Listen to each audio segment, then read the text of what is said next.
This is Theoretical Thrills, the podcast where three hosts pitch original theoretical rides and attractions based on things they don't own. A special guest judge awards bronze, silver, or gold based on three separate categories: most creative, most practical, and guest's favorite. With bragging rights on the line, the hosts will try to pick each other's ideas apart through gentle ribbing. So sit back, relax, and stand clear of the moving doors as we present Theoretical Thrills. Theoretical Thrills, the theory of the thrill. Oh boy! In 3, 2, fun! Hi, welcome to Theoretical Thrills. I'm your host, Brad. I'm Spencer. I'm Jordan. Subbing in for Oliver. Oh my goodness. Did I do it right? And today we're joined by Kurt. Kurt, how you doing? I'm good. How are you? Good. What's going on? We're putting up with Jordan. This Oliver trying to. Oliver guy. I'm sorry to have missed him. That's good. But like I said, I'm very happy to see Mr. Jordan Stidham. What a lovely replacement for a guy. I don't know who that person was. So that was he's working as a COVID Compliance officer. Compliance CCO. officer. On he's a CCO. set. Cool. Yeah, a CCO.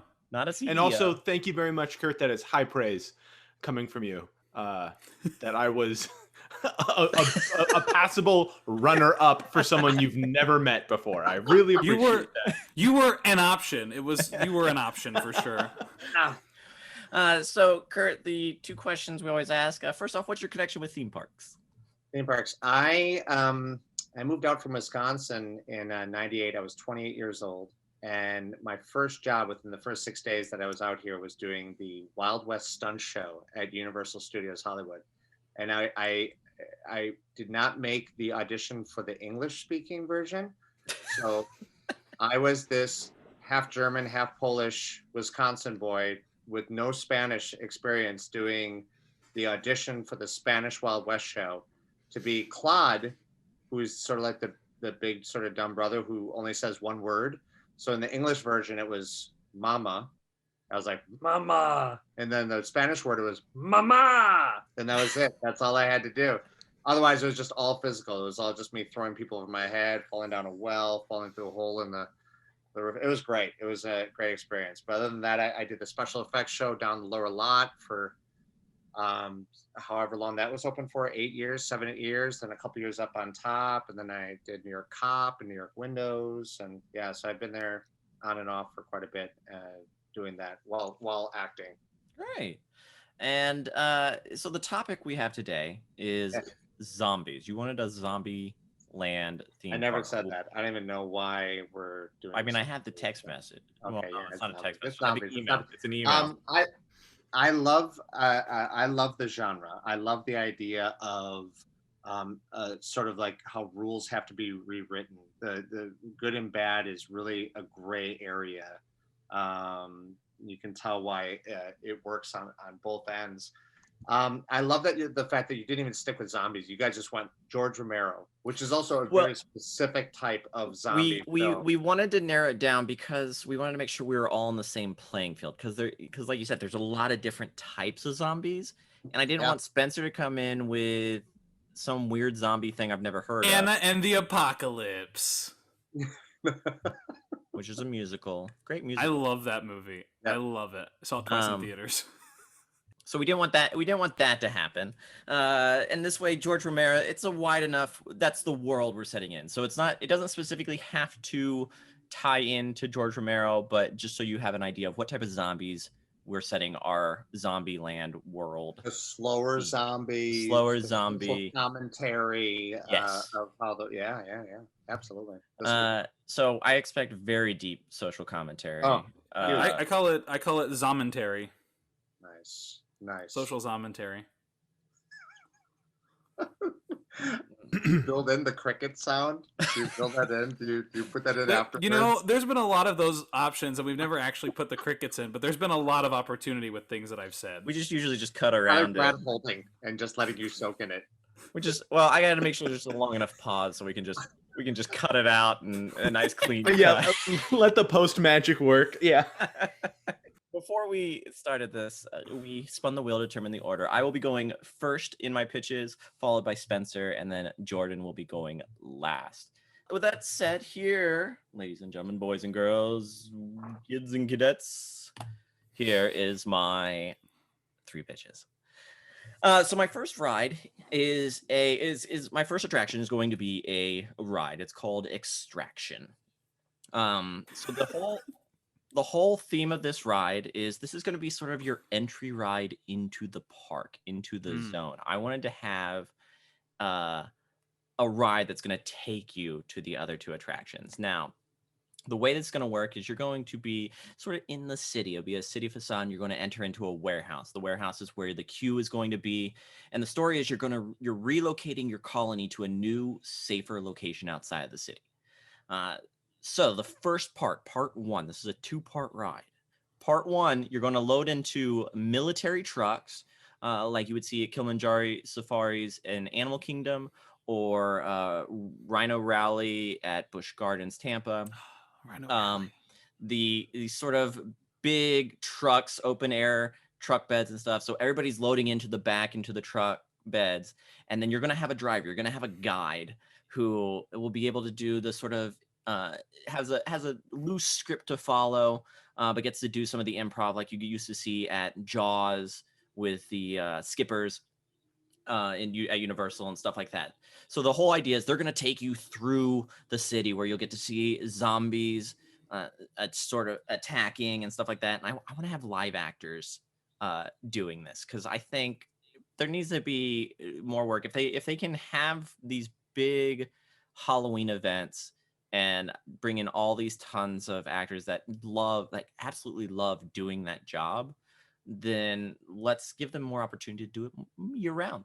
And so we'll have some zombies throughout that are feasting, or they spot the truck and stuff like that, and maybe slowly shamble after the truck to try and get to the humans, obviously keeping a safe distance, because safety first. And so this will drive you all the way through the checkpoint. So that sort of sets our setting of we're in a zombie world. Now, you've gotten to the checkpoint. Unfortunately, you have to unload because the truck can't go any further because the roads are blocked.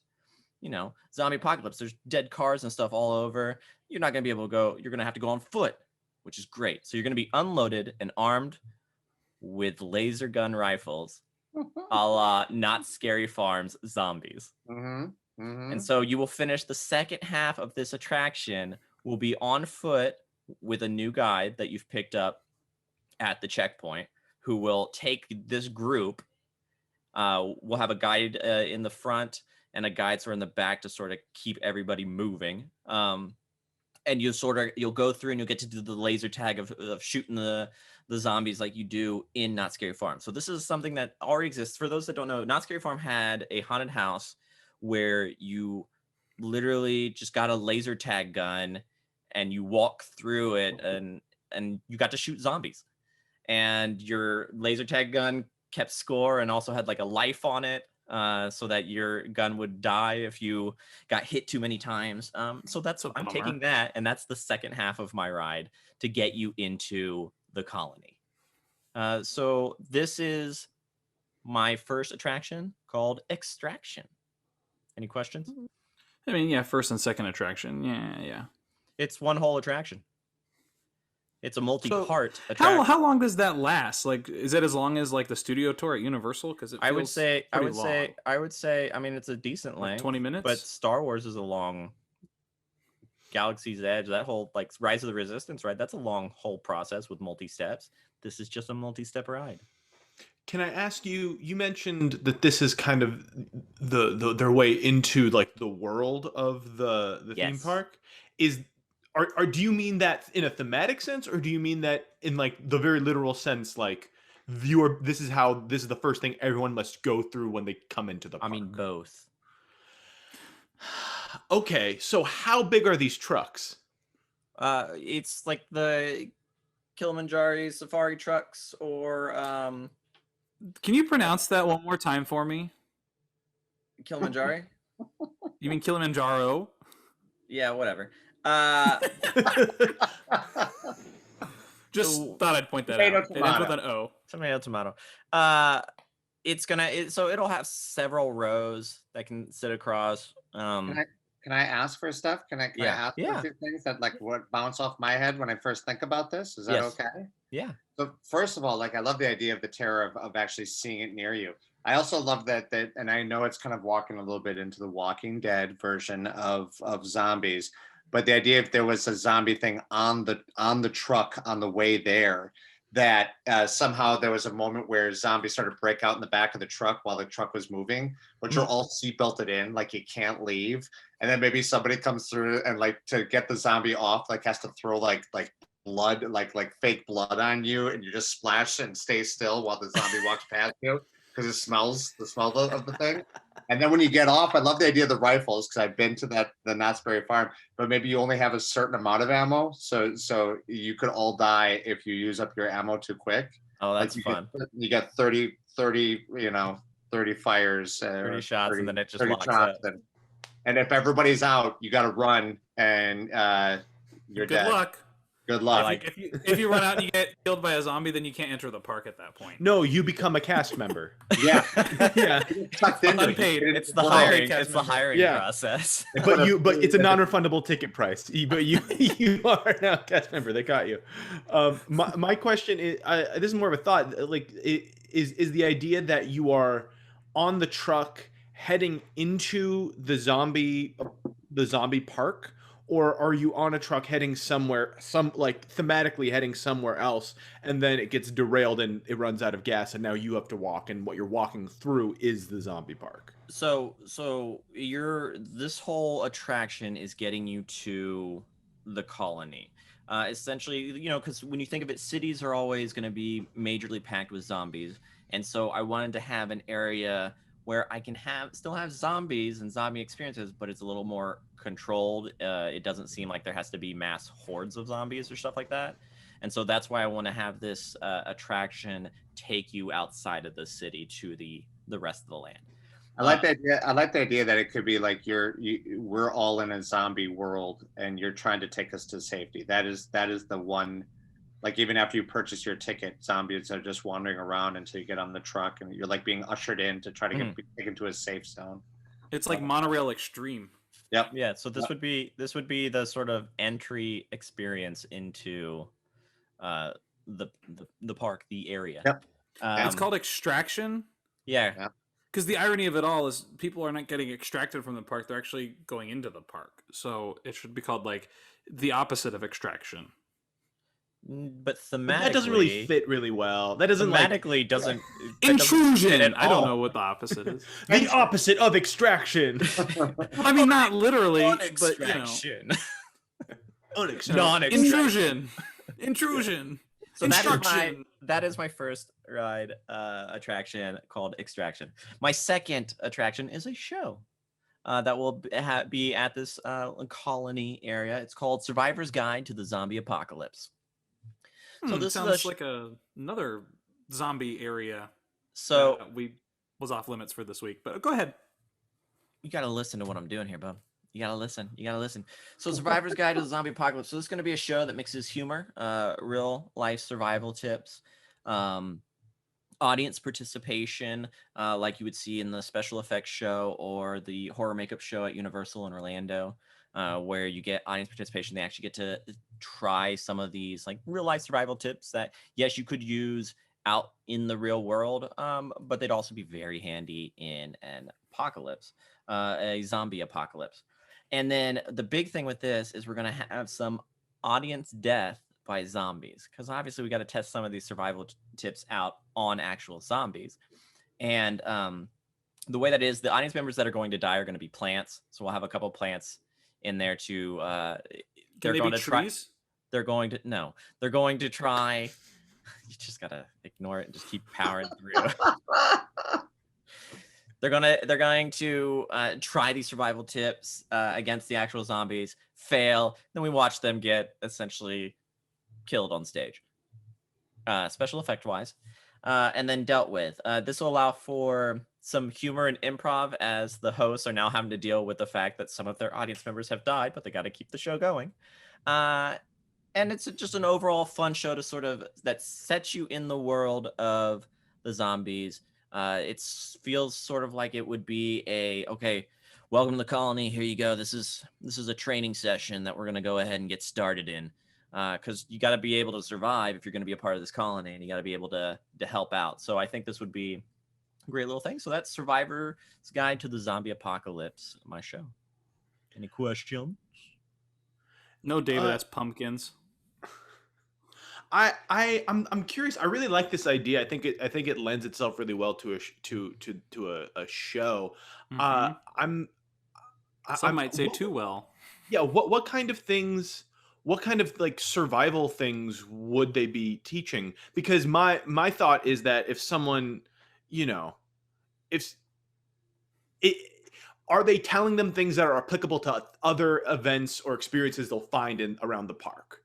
Right? Or is it just specifically this is all contained within the show? Like, what are some examples of things? This is all contained within the show. I wouldn't say you'd see it throughout the park, but they would be useful things for real life.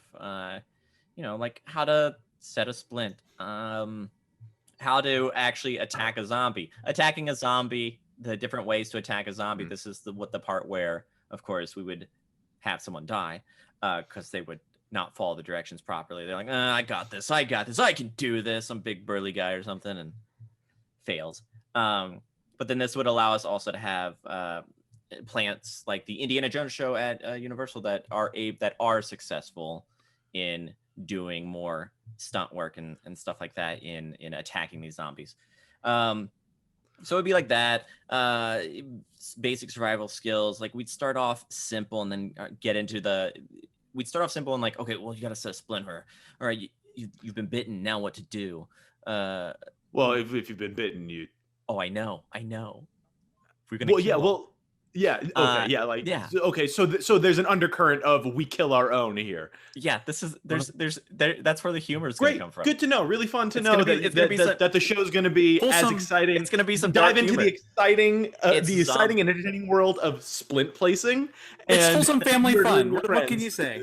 Look, I want you to feel like you're in this zombie world, and if you're going to be in this zombie world, then we're going to be taught to learn different things. And this is right from the last thing that just let off, right? They run in with they shot their way to this point. So they shot their way to this point. They'll have sort of the opening area of the colony where my third attraction will be and stuff, but this will be sort of a main focal point at the beginning of the colony. So they won't have to go directly into it, but it will be clearly visible and like, okay, hey, here's I think the part that I loved about it, I loved sort of when you're talking about like killing zombies or learning how to set a splint, or the idea like if somebody gets bit that you chop off of their arm or their leg. I almost think less comedy show, more boot camp, more, you know what I mean? Like, oh yeah, cool. Like definitely like you have to, because you said that a lot. You mentioned like the training, like if you're gonna get attacked, you gotta know how to, and that would be like, I would line up for that. The idea of like, oh, we're gonna get trained to be zombie killers, and then you could, definitely like the stunt people being in there to get attacked and chop it off a limb or two, and yeah. So that's my. Any other questions? Nope. All right, my third attraction is a restaurant dining experience. I call this one Silence. Ooh. All right. Learn why. My restaurant is called Silence. Now this is a dimly lit restaurant, like candlelight lit style restaurant, a la there's a restaurant called Better Than Sex, which is a dessert restaurant in like Key West. I think there's one in Las Vegas. There's like 4 or 5 of them, I think. But essentially so the whole premise of the restaurant is everything is very dark, very dimly lit, so that you're having to use your other senses to really experience the food. I'm using it because you'll get to experience the food, but it's also a great horror setting for feeling like there's zombies outside and stuff like that. So by it being darker, people are naturally quieter. They're not yelling in the restaurant and stuff like that. They tend to just automatically be a little bit quieter because it just feels more hush. which is great. It's going to be upscale food designed to be presented like an MRE. So what I mean like that is we're going to take a chef. I'm going to have a chef take actual MRE recipes or MRE menus and reinterpret them to make them nicer meals. Because if you've ever had an MRE, they're not that pleasant. I'm sorry, what is an MRE? Meal ready to eat. Wow, that's a name I've never heard. It's a military. It's a military meal. They come in these. Yeah. They come in these brown bags, Yeah. and they have like you get a heat packet and everything. Yes. Okay. So I'm going to do that, but these are going to be nicer meals. But you're going to be choosing from the menu of MREs. So I'm going to use actual MRE meals that are just upscale. So you might have chili with beans, Southwest beef and black beans with sauce, and my favorite, chicken chunks. Chicken chunks. Apparently, the Southwest black beans is actually pretty solid. It's like pretty good. Apparently, there's some of them are good, some of them are not. But there's one that's just called chicken chunks, and I was like, chunks of chicken. Chicken chunks. That would be fun. So you're going to be dining in the space. Outside, the sort of atmosphere, background noise you'll be hearing and stuff is you'll hear zombies moaning outside. You might hear them hitting the shutters on the windows. So those get vibrated a little bit and stuff. So you have this feeling that you're eating and you're trying to eat, a little quieter and you're enjoying your meal, but in the zombie world. I want it to feel like that sort of that terrifying deal. So that is you should have called it experience. You should have called it Zombies and MRE. Like Zombies and Me, but with the R. See, I'm not trying to poke fun at the genre. I'm trying to Brad, sorry, Brad. Can we just get a hold for the cricket sounds? Sorry, we're just going to hold for cricket sounds. Yeah. Okay. Okay, thank you. Thank you, cricket sounds. So I love the idea of this. You're making my brain like swell with like all sorts of like really cool ideas that like involve exactly what you're talking about. At first, when you said restaurant, I was like, what? What's going on? And I love the silence thing. Again, like I think it'd be fun that you have to be so quiet because zombies are like walking between the tables and like brushing up against you while you're eating. And that movie. You know what I mean? Or you go the opposite way of just being like, I know it goes into a total different park thing, but that if you were a zombie, that you'd come in and they'd actually put the food into bodies. So you just sit there, everybody would eat out of the body. You know what I mean? Like, turkey, cake. And you come out and you just got like, it's all red. And that's the lane you have to go to if you don't make it through the first attraction.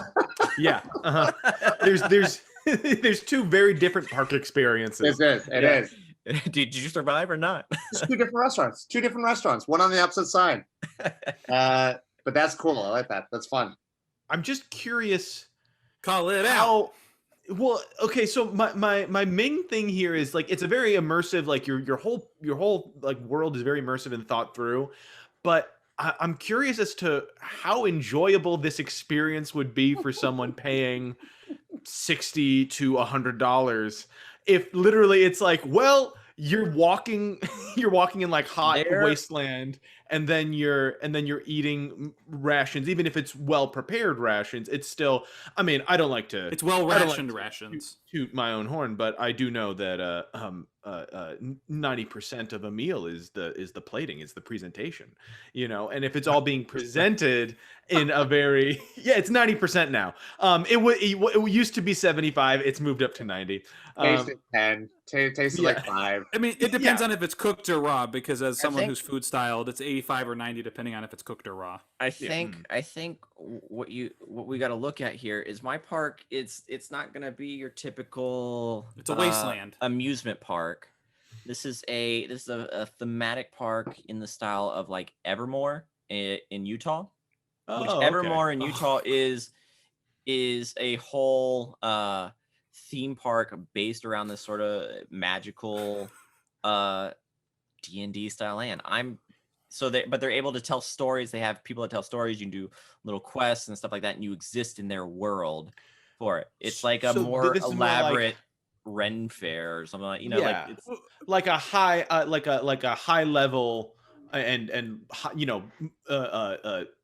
more like cohesive LARPing experience. Yeah, so I want you to feel, if you're coming to my little theme park land, my area, I want you to feel like you are entering into a zombie apocalypse world. So very much a zombie lovers park to go to. Yeah, I just really love the genre to go. Yeah, because I think you can you'll get zombie lovers, all the people that just love all the Halloween, like any of the haunted houses, the Halloween Horror Nights, the Not Scary Farm, all that stuff. It does so well because people love that sort of setting and fear and uneasiness. And so I think there's a huge market that you could pull from. I would just also like to think about the extension of this, of like, maybe you bought a 2-day pass and like like what are the hotels? Are they like, they're really 5-star accommodations, They're but cots. like it looks like cots, and then like half a wall is made to look like it's blown out. Look, I'm only allowed to pitch 3 attractions. I know. I also I like this world. I think Spencer and I should cede our time to flesh out the rest of this world. I like the idea of the 2-day pass, where the one day you could be the survivalist and then the second day you're the zombie. Like, I love that would be the 2-day pass. If there are no more questions, my time is done. Thank you. Nice. Thank you. Thank you. Respect. It's the first applause we've ever gotten on this show. Well, hey man, deserved it. This isn't an easy job, and so I think it's just the support's important. Spencer, the support's important. My turn.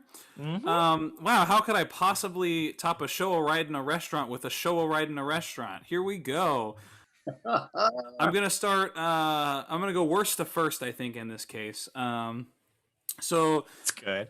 My first attraction is a show called Night of the Living Dead, the horror makeup and comedy show.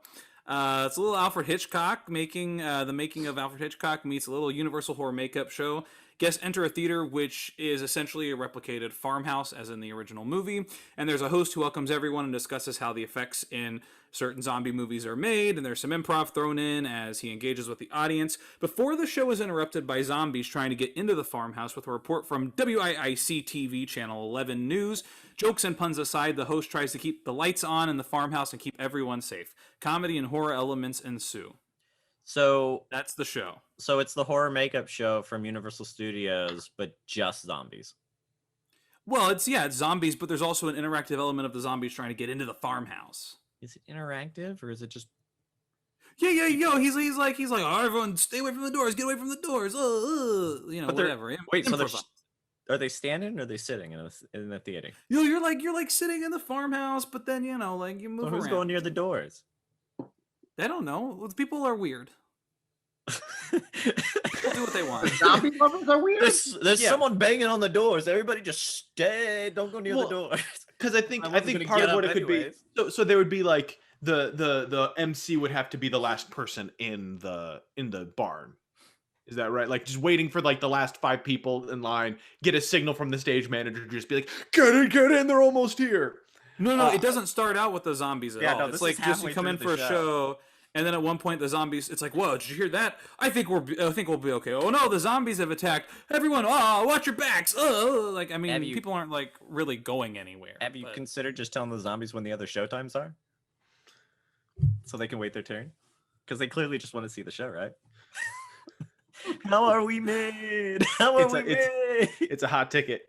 So Spencer, this isn't so much about being immersed in a world. This is more about kind of a cheeky peek behind the curtain. Yeah, a cheeky peek behind the curtain, and even the let's escape from the farmhouse. It's still all like tongue in cheek. It's not like oh my god, it's so scary. I can't live. It doesn't feel like any type of zombie threat you would throw in there. It would feel, after you've just spent the first half showing us how the makeup for zombies is done, and then to be like, oh no, there's zombies. Like, no, you just showed us how the makeup's done. You know what? There's something called suspension of disbelief, and it happens at every theme park you go to, so I think we'll just chalk it up to that. Thank you. Next, any other questions? You know, we did do a special effects show down at Universal when we were on the lower lot. We had the 3 rooms. We had the sort of the old special effects in the first room, the horror makeup room in the second room. The third room was sound effects or Foley. You know, where we got the audience up to do Foley sounds. And the whole first part of it is the idea of explaining horror movies, how the effects are done. And then what they did was they brought out somebody was, it's okay because the show doesn't exist anymore, but there was a guy in a costume, like a giant werewolf costume, that we said, like, this is sort of an animatronic robot and we have to make this work. We brought a kid and we called that a little telemetry suit, and we had him wear the helmet and we had him like raise the arm and then raise the arm, and the robot, you know, the guy in the robot suit can only see like this much of the audience, and they're doing it with him. And then all of a sudden it goes berserk because something happens inside the room. And usually it worked out great because the werewolf would go to the side and freak out the audience. And so it is possible, absolutely, to sort of have that show the how it's done, and then have something happen off kilter that may go wrong, but is so big and scary that you have you're going to get people to scream every time. So, and by the way, Tom Savini, you know who Tom Savini is? Mm-mm. Tom Savini, he's the guy who did like all the makeup stuff. He ended up doing the Night of the Living Dead, the remake in color. And then he's been in tons of, he was in Dawn of the Dead. He did makeup and horror makeup, and he Land of the Dead, you see him as one of the zombies. But he went there and he saw the show, and then he asked me I think he didn't know that I knew who he was, and he asked to go back in the showroom. He wanted to take pictures of the wall of the horror makeup stuff, and that was like so gratifying. That was so awesome. He's like, I'm Tom Savini. I go, I know. Yeah. It was cool. I think it can work. So yeah, I find it interesting because I didn't move out to LA or go to Universal Hollywood until after that special effects show was no more. But it's interesting to me that the horror makeup show you described, they just took that and made that the entire show at Universal Orlando. So they had. I love that show. That's like one of my favorite theme park shows. Is that horror makeup show?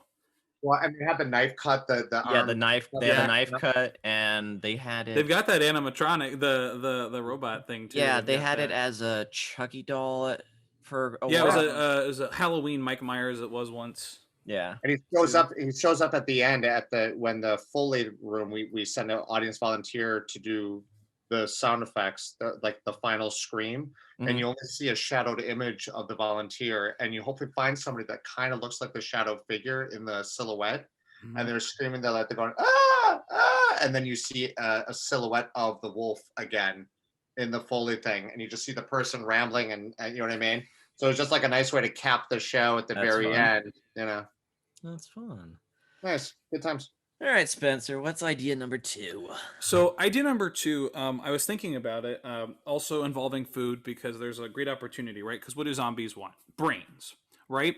When you're taking a test, what do you have to engage your body? Brain food, right? So I figured, why not combine the two? So this is called Brain Food. It's a little cafe, a snack place. You could also call it Brain Bits, but I thought Brain Food was a little more appetizing, but also it makes sense.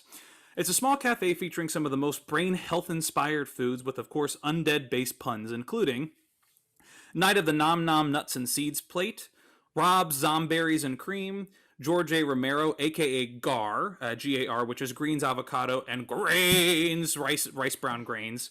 So that's the grains for the vegetarians or the vegans.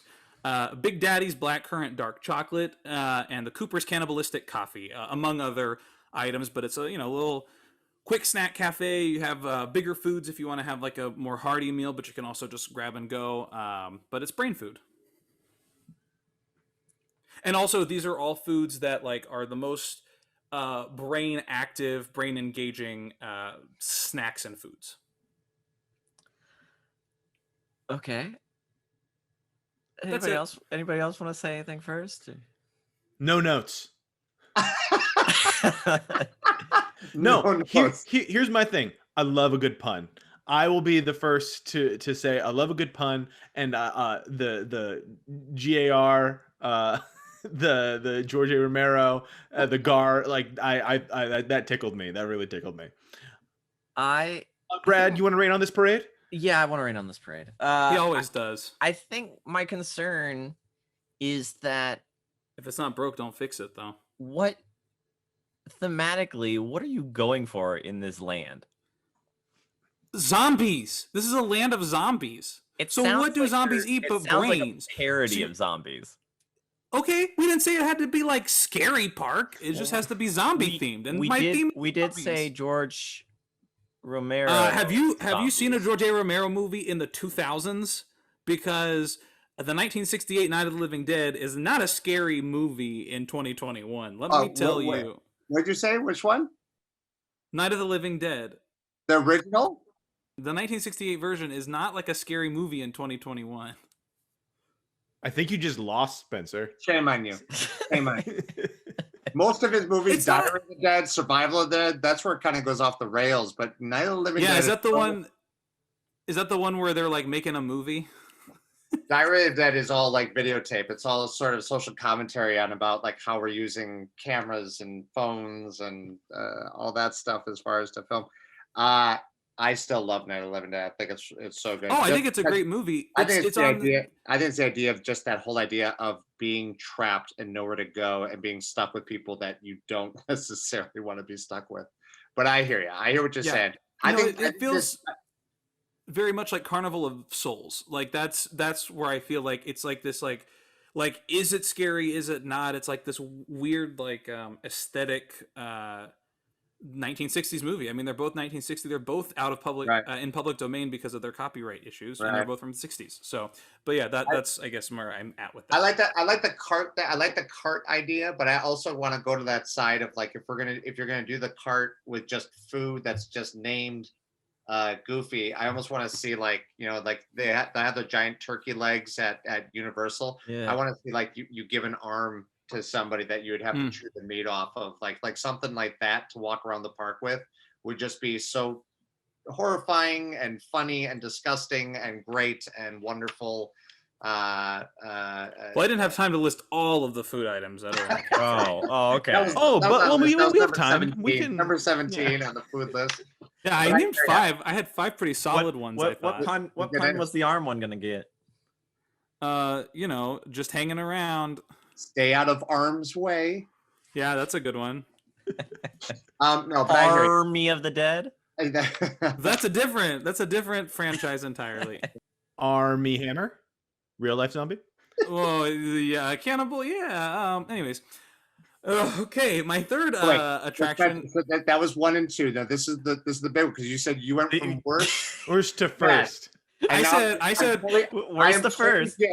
I'm so excited about what's gonna happen right now. This is Spencer. Also, I said worst to first, as in first being the first one that I wrote down in my list. Oh, that's not necessarily the best. I just meant worst to first. Oh, I'm sorry. I thought you. Okay, I love. So that. Here's my third attraction. It's a ride. You said it was your first though, so can we get that? I said worst to first. Is this part of the ride right now? No, this is part of the show that I'm gonna hire Kurt for when the park opens of mine. It's another show. Is it the horror makeup show again? Yeah. No, that was my first show. The worst. No, my first show. This is the first. Yeah. Okay. So here's my first. So my third attraction is a ride. And I had a hard time thinking about a ride that I wanted to do that incorporated zombies. So I thought, what does every park have practically, right? A merry-go-round, a carousel, right? And I thought this would be fun, but I can't just have people sitting on zombies. That would just kind of take the fun out of it. It's a boring carousel, right? So I thought, why not do it where it's a basic carousel where you hop on, like a broken horse, statue, or whatever. You get on more undead looking kind of things. But on the ride, there's how you have a double tiered carousel at some places. There's one tier where everyone gets on and rides. The other tier has undead actors who are sleeping on the ride when you get in.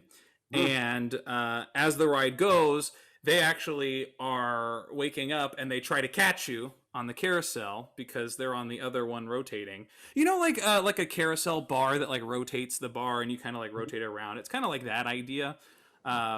where they're actually kind of not really moving. It's just the outside that's moving. But there's 2 different layers. It's all indoors also. So it's an indoor zombie go-round is what I called it. Let me read what I wrote. It might be easier. This is a basic carousel that features undead characters that are seemingly asleep or dead during the ride, and as the carousel goes in motion, the zombie actors become undead and walk around the carousel trying to claim the rider's brains. It's an interactive carousel. Is it a little dangerous? The idea that the carousel, are they strapped into their horses while they're No, it's a regular carousel for the riders, but maybe a little more undead themed. And then are they tied into their horses? Like they're attached to some kind of safety, whether it's a seatbelt. No, I want to hear what type of safety. Whatever carousels have. Are they holding like onto poles? They got like a seatbelt or something. Yeah, but here's the thing. In a carousel, you sit on the horse, you have the pole. They have like the little like belt for like kids and stuff. But for the most part, they don't have anything because you have no reason to jump off the horse. Yeah, no, you're not jumping off the horse. Correct. Out of fear. But if there's a zombie that suddenly pops up that I didn't realize was there. That's why it's an indoor enclosed carousel, because you're not going to be able to jump off of it. You got seatbelts on. That's fine. There's seatbelts. It's, indoors. So even the bottom level is enclosed? It's not. It's so enclosed, so like the ride that you're on. Okay. So each individual horse is enclosed. An honest question here, Spencer. Yeah. So the first level is your standard carousel. There's no zombie interaction on the first level. Right, so just pretend there's a regular old carousel, a one-story, one-tier I'm already carousel. there. Carousel. But then it's like a little bit bigger, so there's one round of carousel going around, and on the inside, it's like a carousel bar where you're moving around a stationary platform where the actors are like trying to get you, so you're essentially escaping from the zombies. Okay, so how big would this thing? Yeah, so if the whole thing's a circle like this and it's a bird's eye view, this outer level is spinning around like this, but then there would be ways that you could walk into an inner level that is stationary. You're not walking. There's you get on the carousel, and there's gonna be zombies are on the stationary part in the correct. Oh, and you're riding past the zombies. Correct, and they're like brains, like they're trying to get you, but they're gonna stay in their like area.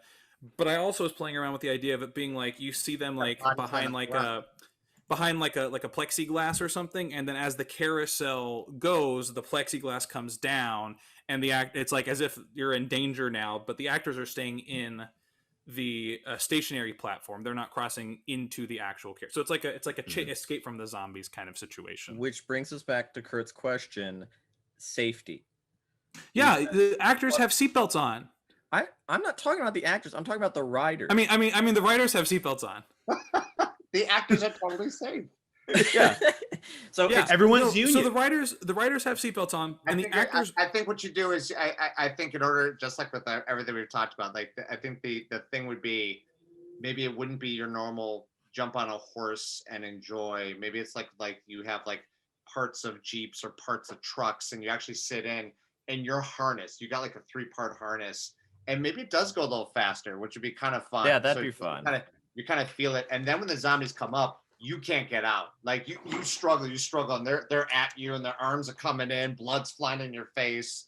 Like I think you have to go like that route of like, and the plexiglass is cool. I think it'd be really hard to do, but I think if you did like a full like a I'm thinking of my kids, like a full like 5-point harness system that you will not get out of. And then I love the idea of like the zombies awakening during the carousel. Like you have your regular zombie, and like people in it going, "Oh, the zombies over there. They're in the middle. They're trying to get me. Holy shit! There's one right by me." Oh, sports, you have to cut that out. But you know what I mean. Like at one point, you just having people raise up and come at you and be really close to you, and they could be harnessed too, of course, since it'd be spinning around pretty fast. Anyway, that's my. I think that would fix it. My biggest concern would just be the safety. Like I like the idea of being in a carousel and feeling like it's that whole trap thing again of feeling trapped by these zombies. It's just making sure that because people are stupid, and you're just waiting for someone to sue you because of they slipped off their horse. I also think it's neat it's like no children would actually come to a zombie park. No kids would actually be there at a zombie park. And the idea that if you see all this carousel, that it's sort of this old, when you think of more of like carnivals, the idea of like going to the merry-go-round, and the idea of like, okay, let's go on this, and like, here, come on, honey, we'll go on this little carousel, it'll be okay. And then it should be lights out scarier than anything you go on in the park. Yeah. All right. Yeah, we can make it work. We can make it work. Now, mind you, we did some modifications. You're awarding based off our initial pitches. So, All right. glad we got that fixed. Still a good pitch. Still a good pitch, though. Still a solid idea. Just so you know, when you award there at the end. And what already goes into a theme park, but a merry-go-round. Way to go, Spencer. Well done. Thank you. Where's the Thank you. I'll take that pity applause. Where's the first? Take it to my heart. No, man. Nothing pitiful about this applause. This is solid support. Is it a slow clap that's going to get faster, or is it just a slow clap that's going to stay at that tempo? I'm just a slow clapper. It's a condition of my family. When you clap for Brad. Well, sometimes I have flare-ups, and I don't appreciate you pointing that out. What's Legally, your you cannot ask me about my What are your clapping. pitches, Jordan? Okay, guys, get ready, because this is the goal. This is the good. This is the gold standard. That's what Oliver says too a lot. So first of all, I just want to say that the high concept of my park is you're at a Jurassic Park kind of style thing, where not in that you're here to see zombies, a lot of plants, but the idea that like, yeah, that there's a lot of plants. Yeah, that's what it is, Spencer. Got it. But that the whole theme park is like capitalizing a shameless cash grab on the zombie franchise, on zombies. Okay, so that's the whole zombie thing. franchise. So on zombie franchise, or Well, a world where zombies exist and they're cash no, grabbing specifically the George A. Romero zombie franchise. It is just it is a shameless thing. So this is specifically from the film canon of George Romero. So keeping this in mind, my first attraction is Night of the Living Sled. Ho, ho, ho, my God! You and your party of up to 6 are led through a zombie maze a la Universal Studios Walking Dead attraction. The twist? Santa's sleigh has crash-landed in the middle of zombie-infested woods, and you must help him get to it and save Christmas. I love this. Continue. So Continue. It's just like the Night of the Walking Dead experience, where it's sort of like that twisty maze. You're walking through like vignettes and everything, and live actors are jumping out at you. But instead of having just you're doing it freely, and there are people posted at the major corners to be like, keep moving. As soon as you walk through the first door, you're met by a ripped suit, bloody Santa Claus with a Glock, and he's like, "You, what are you doing here? Come on, there's no time to move." And so you and Santa, so you do not have a gun, you are not shooting anything, you are experiencing the whole thing, but you're following Santa through this maze of zombies.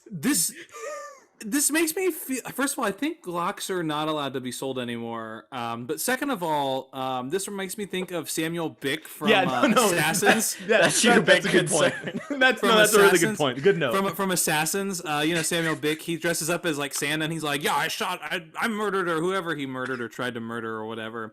But that makes me think of what it is, like an alcoholic Santa, like chilling out with a gun. I really like this maze. You want to ruin Santa for the It makes me think of like the Krampus maze, but like on a much higher scale, like the holidays in horror, the holidays in hell. That's what it is. So what happens when people go in June to see this? Well, this is a specific attraction, so it'll change over. For Easter it'll be So let me walk through it. Easter Bunny would be like in January. Yeah, what's January? Yeah, I'll go through the months, the holidays. Yeah. In January, it's the New Year's baby. Okay. In February, it's Cupid. This is literally holidays March, in hell you're describing. Yeah, March, it's a leprechaun. It's all the same woods, but like the destination at the end of like this. April, that's Easter. That's Jesus. Well, depending on your religion, because some of us have Easter in April and in May. That's cool. There will be a Greek Orthodox. Great. That's all I Jesus asked. as well Now for those sold. of you want in May. So what's May through December? Just go ahead and rattle them off real quick. Yeah, sure. May. It's closed for renovations. It should be a mother, like a bloody mother for Mother's Day. No notes. May, it's close to renovations. June, it's surfing Santa because it's the summer now. So June, not doing Christmas in July, but Christmas in June. Yeah, no, Christmas Uncle in Sam. June. Uncle Sam. July, it's Uncle Sam. Absolutely, Don't give him it's Uncle ideas. Sam. Let him discover. And for you got to himself. get you got to set off the fireworks to let the government know that you're in the woods. Yeah, August. August, back to school. So Teachers and principals. Teachers and principals. So it's your high school students essentially skip cutting class, and it's like, well, you guys got to get back to school right now. Murder, die. Yeah. September. You could have made No, September. September. Oh yeah. September? August could have been zombie prom. Let him feel September. What is it? That's Labor Day. what is it? It sure is that's Labor Day, right?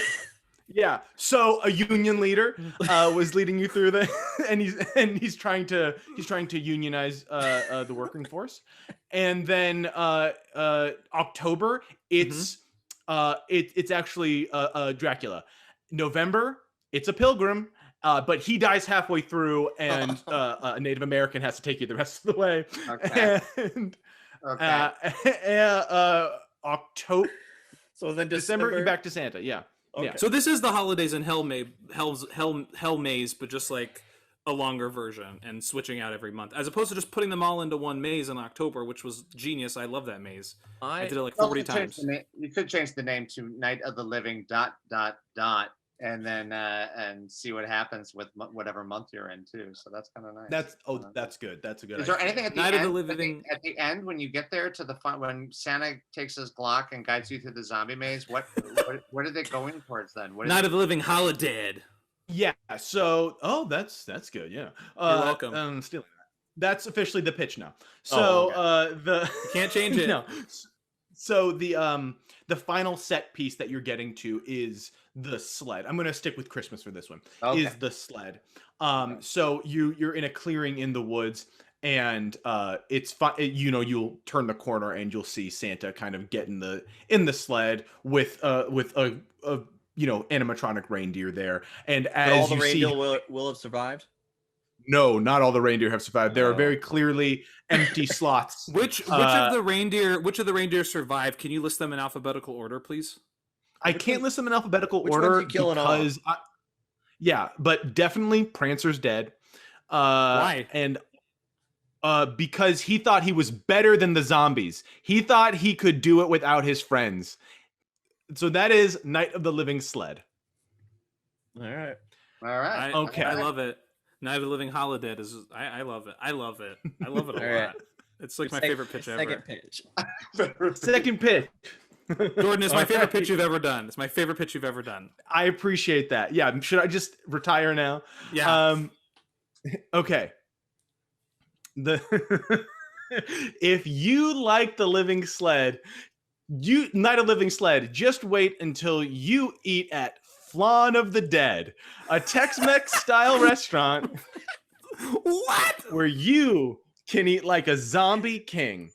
Enjoy menu staples like brain Ritos, taquitos, and of course the world famous margaritas.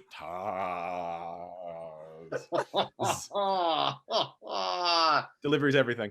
But save room for dessert, which is a family-sized serving of flan that comes in one of 4 gruesome shapes: a foot cut off at the ankle, 2 hands, a brain, or for bachelorette parties, a rear end.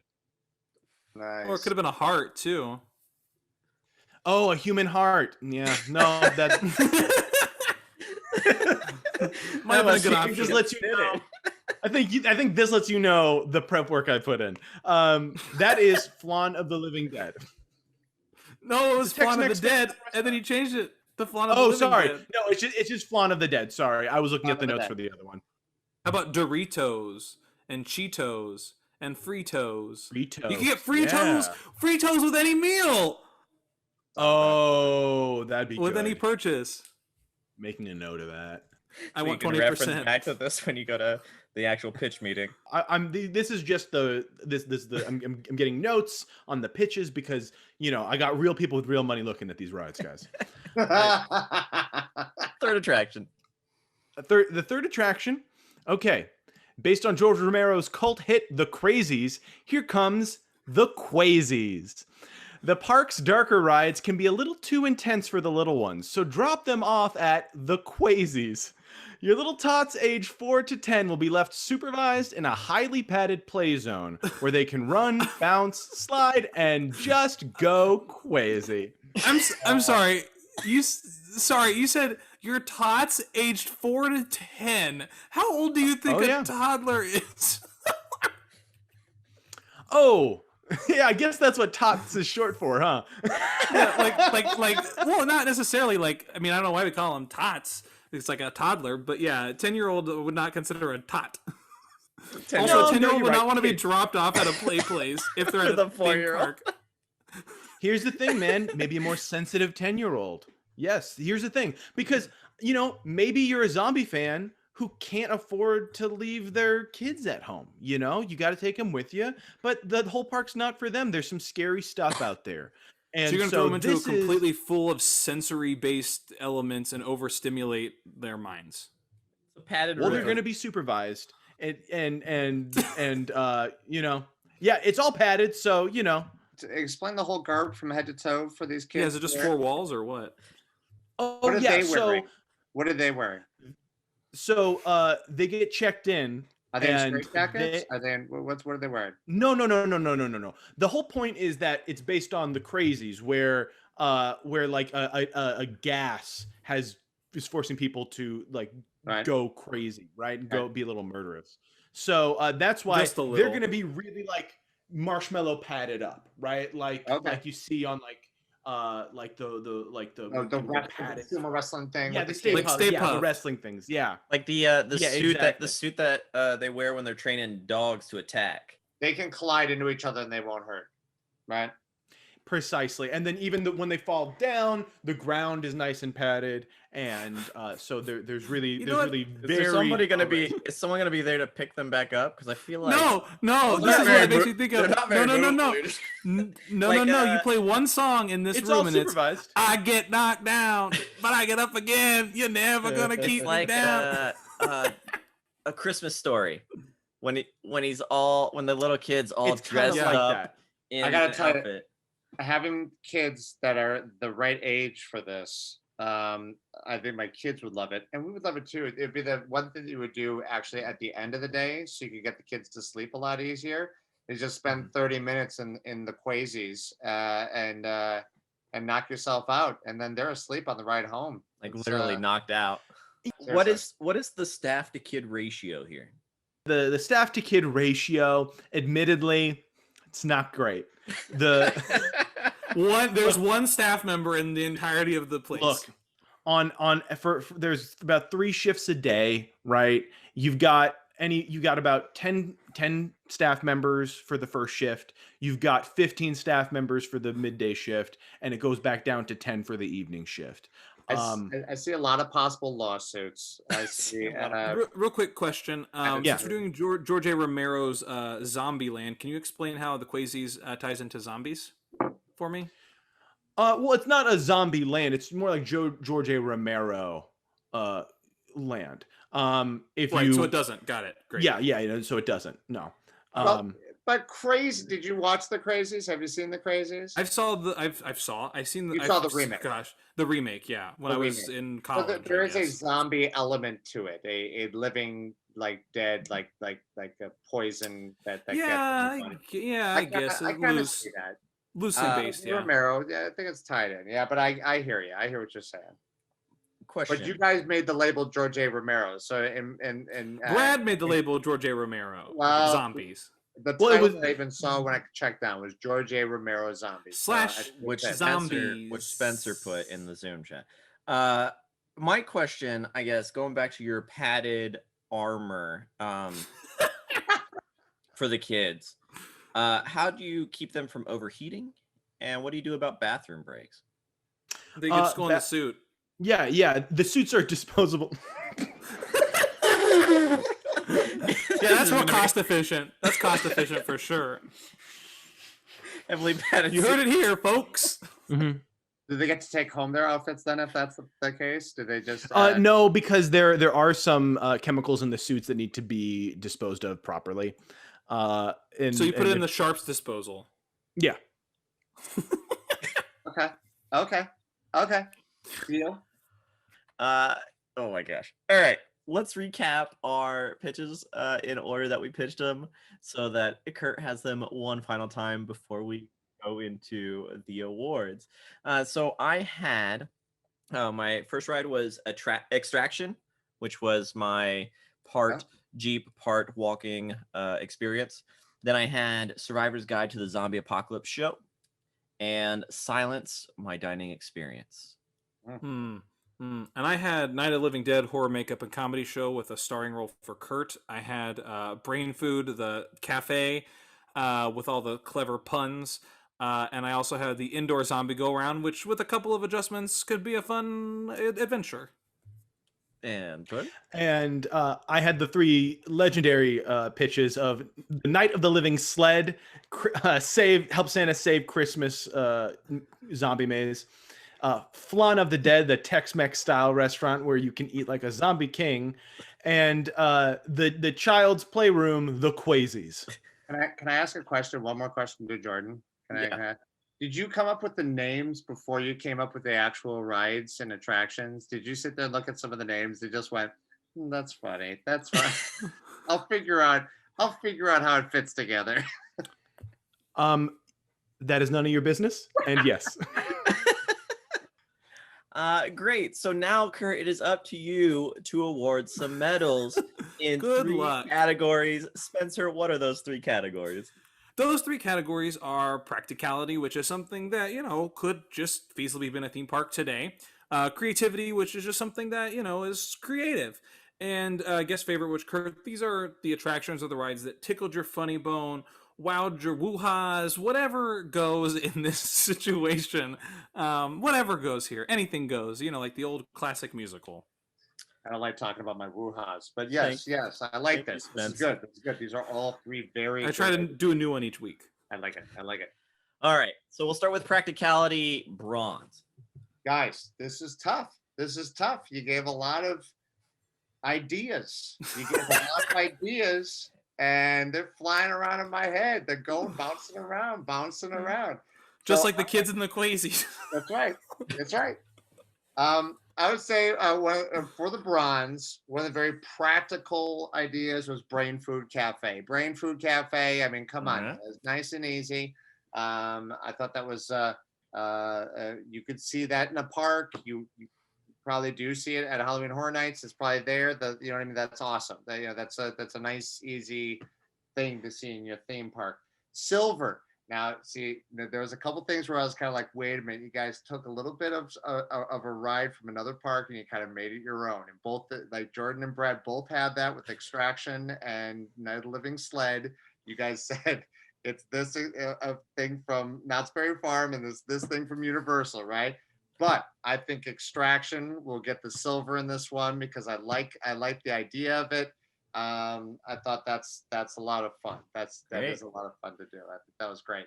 And the gold for practicality. I think if this is an easy restaurant, I love it. Flan of the Dead, you gotta have it. Come on, baby. It's easy. It kind of goes along with the Brain Food Cafe. It's just outside, going for the real meals at Flan of the Dead.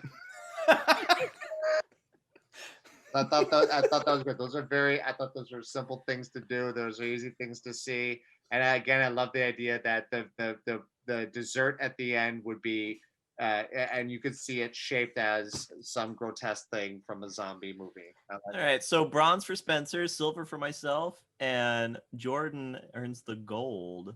This Really, episode's it's all about the work, backfiring. guys. It's all about the work, you know. How about All that? right, This episode is completely creativity. backfiring. Creativity. All right, creativity. Creativity. Oh dear God. Creativity. I'll give the bronze to the Quasies. Quasies was good. That was pretty funny. I thought that was even if it came from the title first, but just seeing my kids bounce. I don't know around what the you're wall. talking about, but thank you. I appreciate it. Thank you. That's right. That's right. And then I have to go with silence. I have to go with silence. That's right. That's right. Silence was one of those where I was just like, that's again talking it through too, like talking about it, bouncing it off. You could sort of see what it could become, which is really cool. And I love the idea of not only being in the dark eating, but the idea that feeling some kind of fear while you're eating is just insane for the real, true zombie lovers of the park. Oh boy. So gold creativity. God, this is a tough one, my friends. This is a tough one.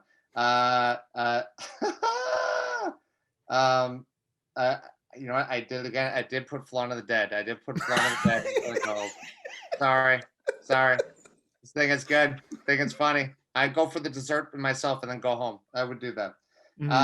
Favorite. Is it favorite? Is that the It's category? favorite. Your guest favorite, so you get to choose That's things favorite. however you want. We Again, know what's getting gold.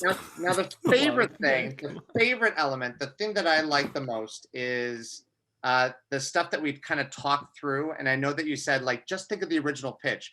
But I think talking through it, those talked out through ones, I thought, like the bronze, I kind of like the idea of that because I'm sorry, the horror makeup shows, like I can't stand anymore. Like I've seen too many, been a part of them for 13 years. You're not going to sell me on a special effects show. Like it's just not going to happen. But the idea of it, if it was a boot camp, I'm all in. I'm all in for that part of that show. So the Survivor Guide to Zombie Apocalypse, I give that the bronze. I thought that was hot.